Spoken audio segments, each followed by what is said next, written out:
my father and my mother were quite sincere in believing in human dignity, in democracy, in the Christian beliefs of brotherhood, fellowship, love, mercy, justice, that sort of thing.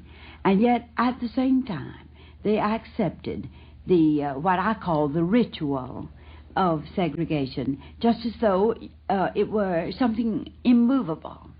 And you had to be as decent as possible, within this immovable something. And so I would go to church, and as a small child, and I was a rather critical small child, and I'd hear about Christian brotherhood, and of course, none of my little Negro friends were at church.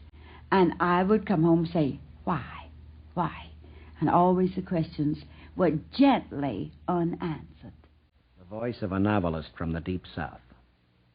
And when I would say, why, and say it too much, they would say, when you're older, you will understand. Now, that was the part where it began to really work in my mind, and I began to feel that part of my mind was segregated from another part of my mind. There was a great split there, you see. A great chasm had already entered my mind, and so I was believing something, and I was not living it.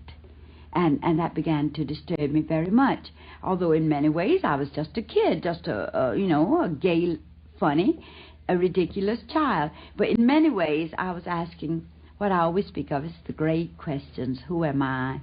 Where am I going? What is death? Who is God? Why am I here? And sometimes I think I worried my mother very much because I said, Mother, why are you my mother? Here now we all ask, children ask, and the Greeks ask, and existential philosophers ask, and every thoughtful person, who am I?